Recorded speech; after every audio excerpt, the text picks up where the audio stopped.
Hey guys, welcome back again.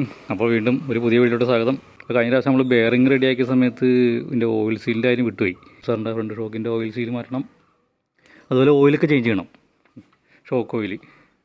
അപ്പോൾ ഏകദേശം ഒരു കുറേ നാളെ നമ്മൾ ചേഞ്ച് ചെയ്തിട്ട് അങ്ങനെ കംപ്ലൈൻ്റ് ഒന്നുമില്ല ഉണ്ടോ.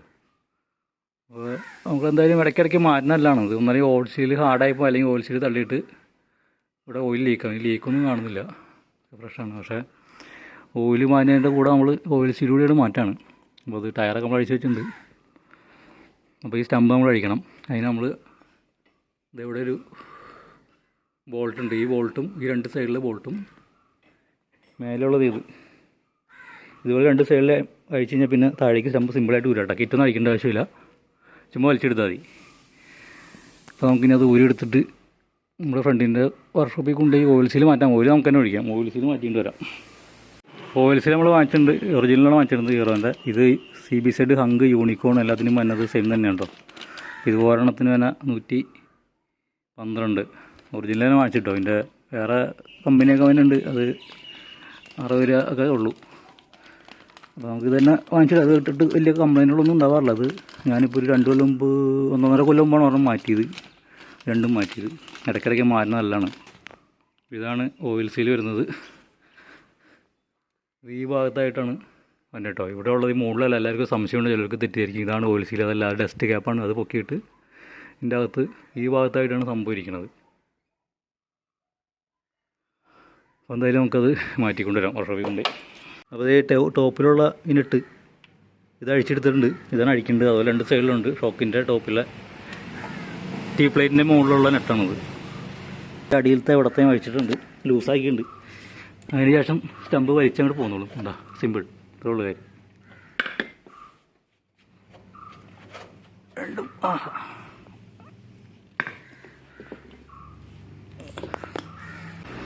ഇതിനുള്ള ബൂട്ട് നീളമുള്ള ബൂട്ടാണോ, ബൂട്ടിന് ഊരിയെടുക്കുക. ഇത് 2 പൾസറിൻ്റെ ബൂട്ട് ജോയിൻ്റ് അടിച്ചെടുത്തതാണ്. ഇത്ര ലെങ്ത്ത് കിട്ടൂലായിരുന്നു, പക്ഷെ ഇപ്പോൾ കിട്ടുന്നുണ്ട്. ഇത് സ്പ്ലെൻഡറിന് ഇടാൻ വേണ്ടി ലോങ് ടൈപ്പ്, സ്പ്ലെൻഡറിൻ്റെ ഹൈറ്റ് കൂട്ടിയിട്ട് പിള്ളേർ ലോങ് ടൈപ്പ് ബൂട്ട് ഇടുന്നത് കണ്ടിട്ടുണ്ട്. പക്ഷേ അത് വാങ്ങിയാൽ കിട്ടും. എനിക്കൊന്നും അറിയില്ലായിരുന്നു അത് നീളമുള്ള കിട്ടുമെന്ന്. ഞാൻ അന്വേഷിച്ചിട്ട് കിട്ടിയിട്ടുണ്ടായില്ല. ഇപ്പോൾ സംഭവം കിട്ടും. അത് ബൂട്ട് വഴി എടുത്തത് ഇത് കണ്ടത്, ഇത് ഇതിൻ്റെ ക്രോം പ്ലേറ്റിങ് പോയതല്ല കേട്ടോ. ഇത് ഈ റബ്ബറിൻ്റെ സാധനം കറുത്തത് ഓയിലായിട്ട് മിക്സ് ആയിട്ട് വരഞ്ഞു പിടിച്ചതാണ്. ഞാൻ പെട്ടെന്ന് വിചാരിച്ച് കൊണ്ടാണ് പ്ലേറ്റിങ് പോയെന്ന് വിചാരിച്ചത്. അപ്പോൾ ഇത്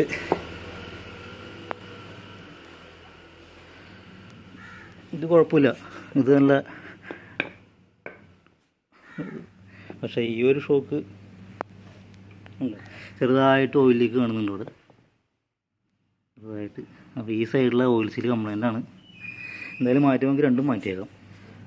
പെട്ടെന്ന് പ്ലേറ്റിങ് പോയതാന്നിരിക്കും കേട്ടോ. പ്ലേറ്റിങ് പോയതല്ല, അത് ആ റബ്ബർ ബൂട്ട് ഉരഞ്ഞ് പാടുന്നതാണ്, റബ്ബർ ഉരുകി പിടിച്ചിരിക്കുകയാണ്. അപ്പോൾ എന്തായാലും അപ്പോൾ ഇത് ഷോക്ക് അബ്സർവർ നമ്മൾ ഹൈറ്റ് ചെയ്തതാണ്. ഓഫ് റോഡൊക്കെ പോകുന്നതുകൊണ്ട് ഹൈറ്റ് ചെയ്യുന്നതാണ്. അപ്പോൾ ഓഫ് റോഡൊക്കെ ഈ മാതിരി പോകുന്നതുകൊണ്ട് പോയിട്ട് നമ്മൾ ഇത്ര രീതിയിലുള്ള ഓഫ് റോഡും പോയിട്ടും കാര്യമായിട്ടുള്ള ഓയിൽ സീൽ അങ്ങനെ കംപ്ലൈൻ്റ് ഒന്നും വരാറില്ല. വല്ലപ്പോഴും പോലെ നമ്മൾ മാറ്റുന്നുള്ളൂ. അപ്പോൾ ഇത് നമ്മൾ ഹൈറ്റ് വെച്ച് കൂട്ടിയിട്ടാണിത് CBC എക്സ്ട്രീം അല്ലെങ്കിൽ ZMRൻ്റെ ഈ ഇന്നർ സ്റ്റമ്പും സ്പ്രിങ്ങും കൂടി അഴിച്ച് മാറ്റിയിട്ടാണ്. അതിൽ ടോപ്പിലെ പീസ് ഇത് 6 തന്നെ ഇടണം, അല്ലെങ്കിൽ പ്ലേറ്റിൽ സൂട്ടാവില്ല. അപ്പോൾ ഇതിൻ്റെ ഒരു ഫുൾ വീഡിയോ നമ്മുടെ ചാനലുണ്ട്, കാണാത്തൊരു കണ്ടു നോക്കിയോ. ഫ്രണ്ടും ബാക്കും ഹൈറ്റ് കൂട്ടുന്ന വീഡിയോ ഒക്കെ ഉണ്ട്. പിന്നെ ഇത് അഴിക്കാനുള്ള ഇത് നല്ല ടൈറ്റാണ് ചെയ്തത്. അത് അഴിക്കണമെങ്കിൽ നമ്മൾ വൈസിൽ പിടിച്ചിട്ടാണ് അഴിക്കുന്നത്. ടൈറ്റ് അഴിക്കാൻ പറ്റുമായിരുന്നു നമുക്ക് പിന്നെയും ഓയിൽ സീൽ മാറ്റിയിടാൻ നോക്കാമായിരുന്നു. എന്തായാലും നമ്മുടെ വർക്ക്ഷോപ്പിൽ കൊണ്ടുപോയിട്ട് മാറ്റിയിടാം, പോയിട്ട് വരാം. അപ്പോൾ നമ്മുടെ വർക്ക്ഷോപ്പിൽ, ഫ്രണ്ടിൻ്റെ വർക്ക്ഷോപ്പിൽ കൊണ്ടുവന്നപ്പോഴേക്കും അവിടുത്തെ പണിക്കാരൻ പയ്യൻ സംഭവം അഴിച്ച് ക്ലീൻ ചെയ്തിട്ട് ഞാൻ ചായ കുടിച്ചുകൊണ്ട് പോരാന്ന് പറയുമ്പോഴേക്കും പുള്ളി പണി പഠിക്കും. അത് അഴിക്കാൻ എടുക്കാൻ പറ്റില്ല. അത് നമ്മൾ പെട്രോളൊക്കെ ഒഴിച്ച് അവർ ക്ലീൻ ചെയ്യുന്നുണ്ട്. നല്ലോണം ക്ലീൻ ചെയ്യാൻ ഉള്ളി നല്ല രീതിയിൽ അഴുക്കൊക്കെ ഉണ്ടായിരുന്നു. അപ്പോൾ ഇത് പഴയ നമ്മുടെ ഓയിൽ സീലുണ്ടോ, ഇത് ആകെ കംപ്ലൈൻ്റ് ആയിപ്പോയി, ഹാർഡായിപ്പോയി, ഇടയ്ക്ക് ഞെളങ്ങി ആ കലമ്പായി. അപ്പോൾ ഇത് ഓയിൽ വന്നില്ലെങ്കിലും ഇത് ഹാർഡായി പോയി കഴിഞ്ഞാൽ സസ്പെൻഷൻ്റെ ആക്ഷൻ കറക്റ്റായിട്ട് നടക്കില്ല കേട്ടോ. അത് മാറ്റി കാണണം. ആ പുതിയ ഓയിൽ സീൽ ഇട്ടിട്ട് അതിൻ്റെ മീതെ പഴയ ഓയിൽ സീൽ വെച്ചിട്ട് വേണം പതിയെ അടിക്കാൻ, അല്ലെങ്കിൽ അത് കംപ്ലൈൻ്റ് ആയിപ്പോകും. അപ്പോൾ ഒരെണ്ണമൊക്കെ ഇട്ടിട്ടുണ്ട്. ബാക്കിയുള്ള അതിൻ്റെ ഉള്ളിലത്തെ പാർട്സൊക്കെ അവിടെ സ്പ്രിങ്ങും അതിൻ്റെ അകത്തെ റോഡും എല്ലാവരും കഴുകി വെച്ചിട്ടുണ്ട് പുള്ളി. നല്ല അഴുക്കുണ്ടായിരുന്നു. നല്ല രീതിയിൽ ഓഫ് റോഡൊക്കെ അടിച്ചടിച്ച് ഉള്ളിൽ ഓയിലൊക്കെ കറുത്ത് പോയായിരുന്നു. ഓയിൽ സീൽ ഉള്ളി മാറ്റി ഇടുന്നുണ്ട്. പിന്നെ ഇത് അഴിക്കാനായിട്ട് ഇതിൻ്റെ ഉള്ളിൽ ടൂൾസ് ഉണ്ട്. ഇതിൻ്റെ ഷോക്കിൻ്റെ അടിയിൽ അല്ലെങ്കിൽ അഴിച്ചിട്ട് അകത്തുനിന്ന് ഈ ട്യൂബിൻ്റെ ഉള്ളിൽ കൂടെ ഒരു ടൂൾസ് ഇട്ടിട്ടാണ് പിടിക്കുക. അത് നമ്മുടെ ഇല്ല, ഇല്ലായിരുന്നെങ്കിൽ നമുക്ക് വീട്ടിൽ വെച്ച് അഴിക്കായിരുന്നു. അഴിച്ചാൽ നമുക്ക് തന്നെ മാറ്റിയിടാന്നുള്ളൂ. ഇത് ടൂൾസ് ഇല്ലാത്തതുകൊണ്ടാണ് നമ്മളിവിടെ കൊണ്ടുവന്നത്.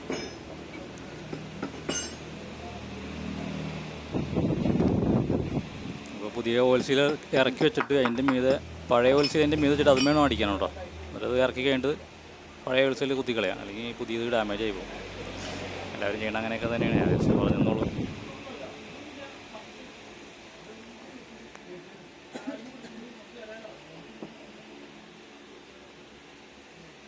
അപ്പോൾ ഓയിൽ സീലിട്ട് ടൈറ്റാക്കി അതിൻ്റെ ഒരു സ്പ്രിങ് ലോക്ക് കൂടെ ഉണ്ട്, അത് അകത്തിടണം.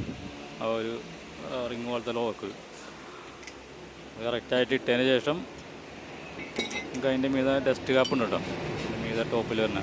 പെട്ടെന്ന് എല്ലാവരും ഈ സാധനമാണ് ഓയിൽ സീൽ എന്ന് പലരും തെറ്റിദ്ധരിക്കാറുണ്ട്. ഇതിനെപ്പറ്റി വലിയ അറിയില്ലാത്ത ആൾക്കാർ. ഞാനും പണ്ട് അങ്ങനെയൊക്കെയാണ് വിചാരിച്ചുകൊണ്ടിരുന്നത്. അപ്പോൾ അതുകൊണ്ട് ഞാൻ പറഞ്ഞാണ് അത് ഡസ്റ്റ് ക്യാപ്പാണ്, വെള്ളമോ പൊടിയൊക്കെ ഇറങ്ങാണ്ടിരിക്കാൻ വേണ്ടി, ചെളിയൊക്കെ ഇറങ്ങാണ്ടിരിക്കാൻ. അപ്പോൾ ഈ കാണുന്ന ടൂൾസ്, ഈ സാധനം നമ്മുടെ ഇല്ലാത്തതാണ് നമുക്ക് പണിയായി. ഇത് വേറെ ഉണ്ടാക്കിയെടുക്കണം. എന്തായാലും നമുക്ക് ഇതാ ഇലങ്കി കഴിക്കാൻ വേണ്ടിയിട്ട് ഈ ട്യൂബിൻ്റെ ഉള്ളിൽ കൂടെ കയറ്റിയിട്ട് അകത്ത് പിടിക്കണതാണ് ഗ്രിപ്പിന് വേണ്ടിയിട്ട്. നമുക്ക് നമ്മുടെ ഇല്ല. അപ്പോൾ എല്ലാ വർക്ക്ഷോപ്പിലും കാണും ഇങ്ങനത്തെ ഒരു ഐറ്റം. ഇതിൻ്റെ അകത്തുകൂടെ കയറ്റി അവിടെ അലങ്കിയിൽ അത് ലോക്ക് ചെയ്തിട്ട് വേണം, ആ റോഡുമേലാണ് വന്നത്, റോഡുമേൽ ലോക്ക് ചെയ്തിട്ട് വേണം മുകളിൽ നിന്ന് റോഡും ട്യൂബും അകത്തെ ഫോർക്ക്, ഔട്ടർ ഫോർക്ക് ട്യൂബായിട്ട് ഈ കാണുന്ന സംഭവമായിട്ട് ജോയിൻ്റ് ചെയ്യണം. ഇങ്ങനെയാണ് അങ്ങനെ ഇറക്കി വെച്ചിട്ട് അതകത്ത് ആ പിസ്റ്റണിലേക്കാണ് ഈ അല്ലെങ്കിൽ കയറണുണ്ടോ, പിസ്റ്റൺ റോഡിലേക്ക് അല്ലെങ്കിൽ മുകളിൽ നിന്ന് ടൈറ്റ് ചെയ്യണം. അപ്പോൾ നമ്മൾ അടിയിലൊരു ഗ്രിപ്പ് കിട്ടാൻ വേണ്ടിയാണ് ആ ഈ സ്പാനറിൻ്റെ സാധനത്തിൽ ഒരു ലോക്ക് വെച്ചിട്ട് വെൽഡ് ചെയ്ത് അവരുണ്ടാക്കിയെടുത്തത്. അത്യാവശ്യം പണിയൊക്കെ കഴിഞ്ഞിട്ടുണ്ട്, ക്ലീനായിട്ടുണ്ട്. അടുത്തത് ഇതുപോലെ കയറണം. അതിൻ്റെ ഏതാണ് ടൈറ്റ് ചെയ്യാം. ഇപ്പോൾ 2 കൊല ചെയ്തിട്ട് നമുക്ക് വീട്ടിൽ കൊണ്ടുപോയി ഓയിൽ ഒഴിച്ചിട്ട് നമ്മുടെ വണ്ടിമേക്കടെ കയറ്റാം. അപ്പോൾ നമ്മൾ ഓയിൽ സീലൊക്കെ മാറ്റി കൊണ്ടു വച്ചിട്ടുണ്ട്, ക്ലീൻ ചെയ്ത്. നമുക്ക് ഓയിൽ കറക്റ്റായിട്ട് ഒഴിക്കാം. ഇതിനകത്ത് 150 മില്ലിയാണ് നോർമൽ കരിസ്മയിൽ വരുന്നത്. പക്ഷേ ഇത് നമ്മൾ PVCൻ്റെ സ്റ്റമ്പ് ഇട്ട് ഹൈറ്റ് ചെയ്തതുകൊണ്ട് ഒരു 160 175 എക്സ്ട്രീമിന് പറയണം കേട്ടോ, കമ്പനി പറയണം. നമ്മളൊരു 165-160 മില്ലി ഒഴിച്ചാൽ മതി. ഫ്ലൂയിഡ് നമ്മൾ വാങ്ങിച്ചു വെച്ചിട്ടുണ്ട്. അപ്പോൾ ഈ സാധനമാണ്, ഈ കമ്പനിയാണ് നമ്മൾ വാങ്ങിച്ചത്. എസ്കോർട്ട് ആക്റ്റീവ് പ്ലസ് നോർമൽ എല്ലാ കടയും കിട്ടുന്ന സാധനം ഉണ്ടോ, ഇത് മതി. 350 ml പാക്കാണ്. നമുക്ക് ഫ്ലൂയിഡ് പാത്രത്തിലോട്ട് ഒഴിക്കാം.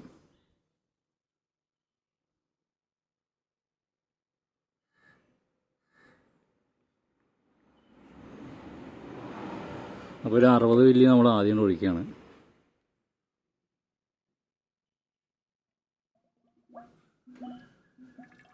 വീണ്ടും 60 മില്ലി, ചെറിയ പാത്രമായിരുന്നു കേട്ടോ. അതിപ്പോൾ 120 മില്ലി ആയിട്ടുണ്ട്.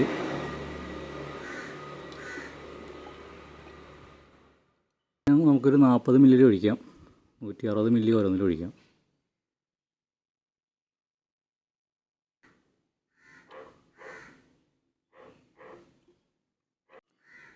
അപ്പോൾ അതിനുശേഷം നമുക്ക് സ്പ്രിങ്ങിൻ്റെ ഈ അടുപ്പം കൂടി വശം താഴ്ത്തിടണം കേട്ടോ.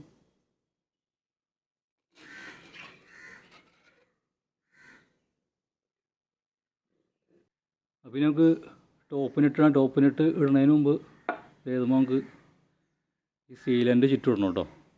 ഇത് ആന ബോണ്ട് അല്ലെങ്കിൽ ഈ സാധനം, ഇത് ഏതെങ്കിലും ഒരെണ്ണം വാങ്ങിച്ചാൽ മതി.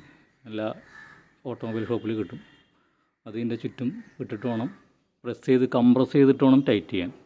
ഇതിനകത്ത് നമ്മൾ സിലിക്കൺ കോമ്പൗണ്ട്, സീലൻ്റ് കോമ്പൗണ്ട് നല്ല രീതിയിൽ തേക്കണം കേട്ടോ. തേച്ചിട്ടുണ്ട് ഞാൻ.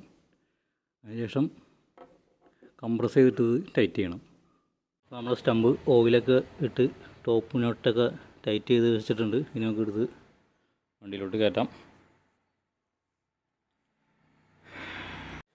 നമ്മൾ 2 സ്റ്റമ്പും പൂട്ടൊക്കെ ഇട്ടിട്ട് കയറ്റിയിട്ടുണ്ട് കേട്ടോ. ഇനിയിപ്പോൾ ഇവിടെയുള്ള ഫ്രണ്ടിൽ 2 നെട്ടും ടോപ്പ് ലൈറ്റിൻ്റെ മുഴുവൻ നെട്ടോട്ട് ടൈറ്റ് ചെയ്യാം. അപ്പോൾ നമുക്ക് ടൈറ്റ് ചെയ്ത് നോക്കാം. അപ്പോൾ നമുക്കിനി മൺകാട് ഫിറ്റ് ചെയ്യാം. ഇതുകൂടെ ഉള്ളൂ. മൺകാടും ഫിറ്റ് ചെയ്ത് ടയർ ഫിറ്റ് ചെയ്തിട്ട് നമുക്ക് സസ്പെൻഷൻ എങ്ങനെയുണ്ട് നോക്കാം. ഇപ്പോൾ ഷോക്ക് നമ്മൾ ഫിറ്റ് ചെയ്തിട്ടുണ്ട്. ഷോക്കിൻ്റെ ആക്ഷനായ കണ്ടീഷനാണ്.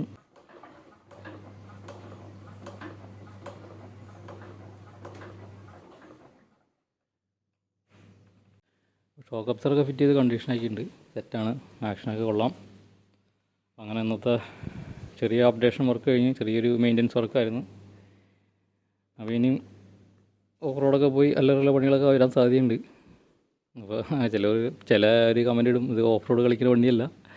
പക്ഷെ നമ്മൾ ഓഫ് റോഡ് കയറാത്ത ഓഫ് റോഡർ അല്ലാത്ത വണ്ടികളുണ്ട്. ഓഫ് റോഡ് പോകുമ്പോൾ ഒരു പ്രത്യേക ഒരു ഫീലിംഗ് അല്ലേ, പ്രത്യേകിച്ച് കരിസ്മ.